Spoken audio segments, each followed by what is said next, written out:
வணக்கம். இன்னைக்கு நாம லென்ஸ்கார்ட் சொல்யூஷன்ஸ் ஓட ஐபிஓ பத்தி கொஞ்சம் ஆழமா பேச போறோம். லென்ஸ்கார்ட் தெரியும்ல, இந்தியால பெரிய ஐவேர் கம்பெனி. அவங்க பிசினஸ் எப்படி இருக்கு, ஃபினான்ஷியல்ஸ், ஐபிஓ டீடைல்ஸ்னு எல்லாத்தையும் அலசுறது தான் நம்ம நோக்கம். சரி, முதல்ல அவங்க பிசினஸ் பாத்தீங்கன்னா ஃபிஸ்கல் இயர் 2025 கணக்குப்படி இந்தியால இவங்க தான் அதிகமா பிரிஸ்கிரிப்ஷன் கண்ணாடிகளை வித்திருக்காங்க. ஆமா, அது பெரிய விஷயம். அவங்களோட மாடல் வந்து D2C, அதாவது டைரக்ட் டு கன்சியூமர், ஆன்லைன்ல மட்டும் இல்லாம. ஆமா, உலகம் பூரா கிட்டத்தட்ட 2700 கடைகள் வச்சிருக்காங்க. இந்தியால மட்டும் 2000க்கு மேல. 2067 நினைக்கிறேன். இது ஒரு பெரிய ஓம்னி சேனல் நெட்வொர்க். எக்ஸாக்ட்லி. இங்க முக்கியமா கவனிக்க வேண்டியது அவங்களோட டெக்னாலஜி பயன்படுத்துற விதமும் இந்த பெரிய ரீட்டைல் நெட்வொர்க்கும் தான். டிசைன்ல இருந்து மேனுஃபேக்சரிங், பிராண்டிங், ரீட்டைல் வரைக்கும் எல்லாமே அவங்க கண்ட்ரோல். ஆமா, அதுவும் அதே பிளஸ் பாயிண்ட் அவங்களுக்கு. சரி, இப்போ ஃபைனான்ஷியல்ஸ் பக்கம் வருவோம்.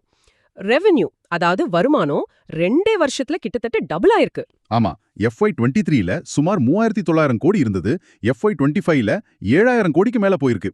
7009 கோடி. அப்போ EBITA, வட்டி வரி எல்லாம் கழிக்கிறதுக்கு முன்னாடி வர லாபம், அதுவும் நல்லாவே இம்ப்ரூவ் ஆயிருக்கு. FY25ல 971 கோடி. ரொம்ப முக்கியமா கம்பெனி இப்போ ப்ராஃபிட்டுக்கு வந்திருக்கு. அதுதானே பெரிய நியூஸ். ஆமா, PAT, அதாவது நெட் ப்ராஃபிட், FY25ல 297 கோடி. இது நல்ல விஷயம்தான். கண்டிப்பா. அதோட அவங்க கடனையும் குறைச்சிருக்காங்க பாருங்க. இப்போ வெறும் 335 கோடி தான் இருக்கு. நெட்வொர்த் நல்ல ஹெல்தியா இருக்கு, 6177 கோடி. ஆனா ஒரு விஷயம் கவனிக்கணும். நீங்க சொன்ன மாதிரி இந்த ப்ராஃபிட் இப்போதான் வந்திருக்கு. ஆமா, இது சஸ்டெயினபிளா இருக்குமாங்கிறது இனிமே தான் பார்க்கணும் இல்லையா?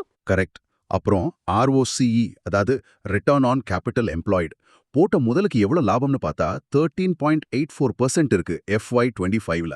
இது இந்த மாதிரி வளர்ச்சி நிலையில இருக்கிற கம்பெனிக்கு ஓகேவா? சொல்லப்போனா ஓகே தான், ஆனா இன்னும் நல்லா இம்ப்ரூவ் ஆகணும்.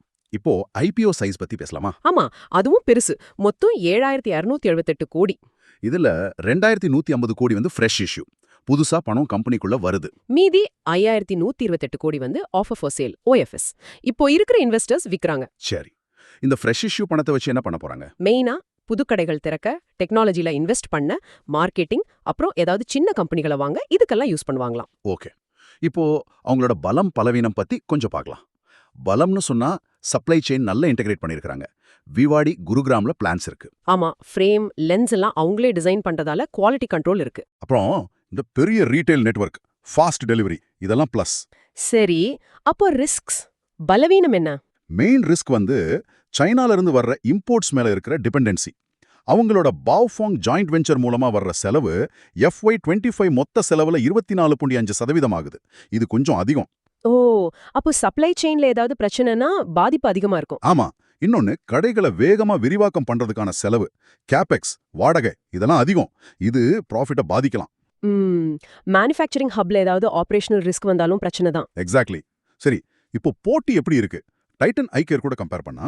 டைட்டன் ஐகேரும் பெரிய பிளேயர் தானே. லென்ஸ்கார்ட் வந்து ஸ்கேல்லையும் டிஜிட்டல் பிரசன்ஸ்லயும் கொஞ்சம் முன்னாடி இருக்கிறாங்க மாதிரி தெரியுது. ஆமா, ஆனா டைட்டன் ஐகேர் அவங்களுக்கு டாடா குரூப் பேக்கிங் இருக்கு. அவங்க ப்ராஃபிட் இன்னும் கொஞ்சம் ஸ்டேபிளா, டைம் டெஸ்டடா இருக்கு. சரிதான். லென்ஸ்கார்ட் மாதிரி இதே மாடல்ல வேற லிஸ்டட் கம்பெனி நேரடியா இல்லையா? இல்ல.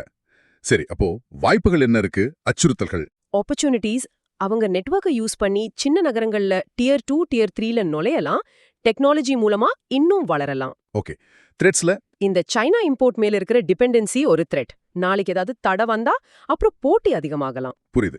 அப்ப மொத்தத்துல பார்த்தா லென்ஸ்கார்ட் வந்து வேகமா வளர்ற, டெக்னாலஜி யூஸ் பண்ற ஒரு மார்க்கெட் லீடர். நல்ல பொட்டன்ஷியல் இருக்கு. ஆமா, ஆனா அதே சமயம் சைனா டிபெண்டன்சி, அதிக செலவு, ப்ராஃபிட் நிலைப்புத்தன்மை பத்தின கேள்விகள்னு ரிஸ்க்ஸும் இருக்கு. டைட்டன் மாதிரி ஸ்டேபிள் பிளேயர்ஸோட ஒப்பிடும்போது இந்த வித்தியாசங்கள் தெரியுது. இங்க ஒரு கேள்வி வருது.